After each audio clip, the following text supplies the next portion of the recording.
আসসালামু আলাইকুম। সুখী লাইফস্টাইল চ্যানেলে আপনাদেরকে ওয়েলকাম করছি। কাছে এবং দূরে, দেশে বা দেশের বাহিরে যে যেখান থেকে আমার এই ভিডিওটা দেখতেছেন, আশা করছি আল্লাহর রহমতে সবাই অনেক ভালো আছেন।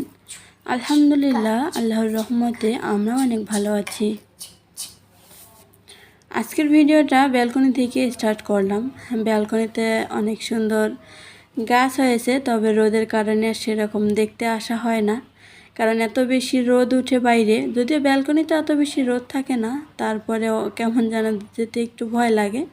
আর দেশের যে পরিস্থিতি, বাইরে যেতে কিন্তু একটু ভয়ই লাগে। তো এখন আসলাম ড্রয়িং রুমে। বেশিরভাগ সময় ড্রয়িং রুমেই কাটানো হচ্ছে।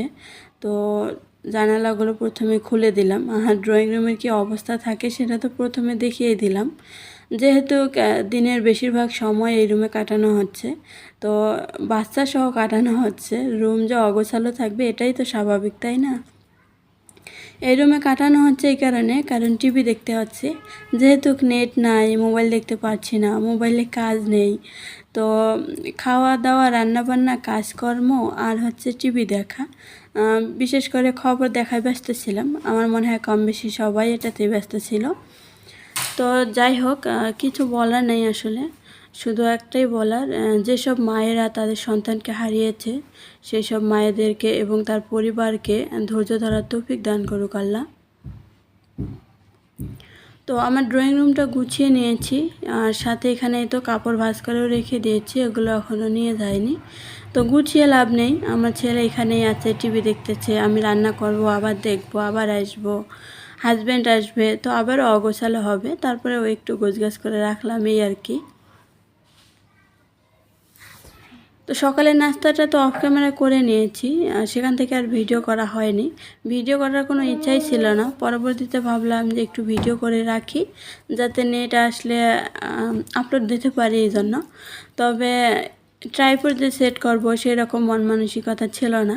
তো একটু একটু করে কাজকর্মগুলো ভিডিও করেছি। খুব বেশি ভিডিও করতে পারিনি, প্লাস ভিডিও কোয়ালিটিও হয়তো অতটা ভালো হয়নি, যেহেতু ট্রাইপড ছাড়াই ভিডিও করেছি।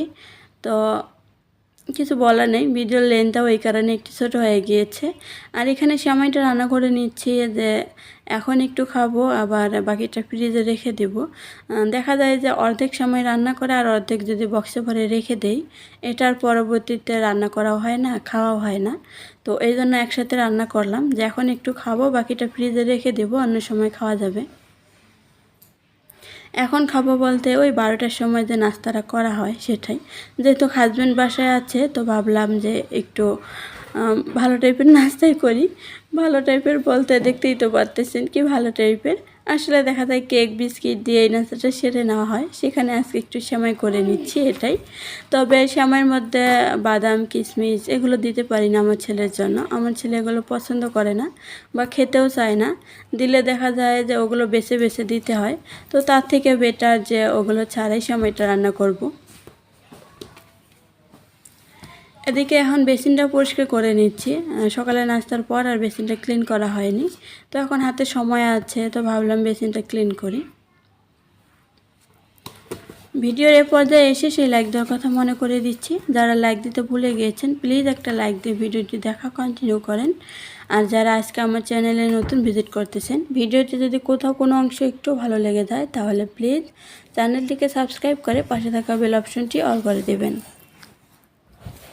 তো আমার এই ছোট্ট ওয়ার্ড্রোপের উপরে দেখতেই পাচ্ছেন কত কিছু জমে গিয়েছে, তো ভাবলাম যে এগুলো একটু ক্লিন করে নেই। আর এই তো ক্লিন করে নেওয়া শেষ, সেটা অফ ক্যামেরায় করেছি। তো সকালে নাস্তা করার পর এবং সেমাই খাওয়ার পর যে কয়েকটা থালাবাটি জমেছে, এগুলো ক্লিন করে রেখেছিলাম। ক্লিন করে মূলত বেসিনটা পরিষ্কার করতে ধরেছিলাম, তো এতক্ষণে পানি ধরে গিয়েছে, এখন জায়গা মতো রেখে দিচ্ছি। ভিডিও সেরকমভাবে রেডি করা ছিল না, এতটুকু ভিডিও করাই ছিল। তবে এডিট তো খুব বেশি করিনি, তাই সময়ও লাগেনি। তো কোনোভাবে এডিট করে রেখেছিলাম নেট আসার পর, কিন্তু ভিডিওতে ভয়েস দিয়ে সেটা যে আপলোড করব সেই সময় তার হচ্ছিল না। সময় হচ্ছিল না বলতে অলসতা লাগছিল। তো এখন যখন অলরেডি 5:30 বাজে, তখন আর মনটা মানতেছে না। মনে হচ্ছে 6টার সময় ভিডিও আপলোড দিতে হবে, যেটা সব সময় হয় আর সব সময় বলি আপনাদেরকে। তো সেটাই, এই জন্য ভিডিওতে ভয়েস দিতে বসলাম আর ভয়েস দেওয়া শুরু করলাম। তো নেট ছাড়া বেশ অনেক দিন কিন্তু এই প্রথমবার মনে হয় কাটাতে হলো আমাদেরকে।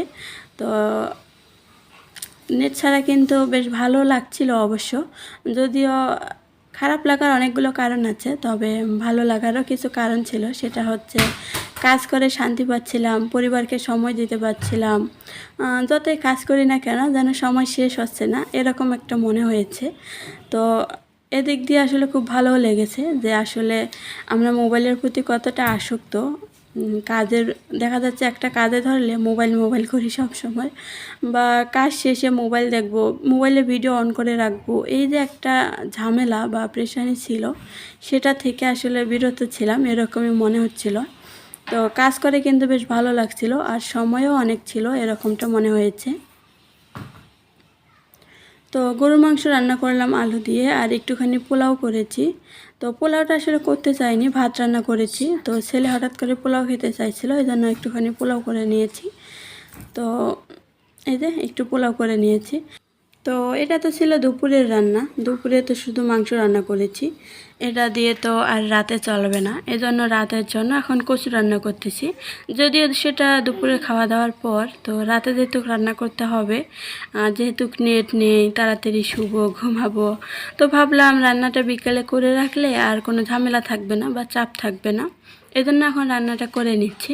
তবে জীবনের প্রথমবার কচু রান্না করতেছি, তবে প্রথমবার খাচ্ছি এরকমটা নয়, এর আগেও খেয়েছি। ওই দেখা যাচ্ছে যে 5-6 বছর আগে, 5-6 বছর না, আসলে বিয়ের আগে প্রায় 7 বছর আগে কোনো এক সময় খেয়েছিলাম, আসলে সেটা মনে নেই। বাট কচুটা আসলে আমাদের খাওয়া হয় না, যেহেতু আমার মুখে ধরে। তো আমার বোনের, আমার বাবার, আসলে আমাদের 3 জনের কচু মুখে ধরবেই, মানে কচু জাতীয় যে কোনো জিনিস হোক সেটা মুখে ধরবেই, সেটা যেভাবেই রান্না করি না কেন, কারোর মুখে না ধরলেও একই জিনিস আমাদের মুখে ধরবে। তো এই জন্য আসলে কচুটা আমাদের বাড়িতে সেরকম খাওয়া হতো না। তা বাদে আমাদের গ্রামে কিন্তু পাওয়া যায়, কিন্তু ওই আমাদের বাড়িতে আসলে খাওয়া হতো না। তো কচু তো রান্না করেছিলাম, কিন্তু অর্ধেকটাই আসলে দারোয়ানকে দিতে হয়েছে রান্না করা। আর রান্না ছাড়া যে কাঁচা রেখেছিলাম ওটা আসলে কাজের আপাকে দিয়ে দিয়েছি। আর এই তো এখন বিকালের নাস্তায় কেক কেটে নিচ্ছি, আর আজকের মতো কেক খেতে খেতে বিদায় নিয়ে নিচ্ছি। দেখা হবে নেক্সট ব্লগে। আল্লাহ হাফেজ, আসসালামু আলাইকুম।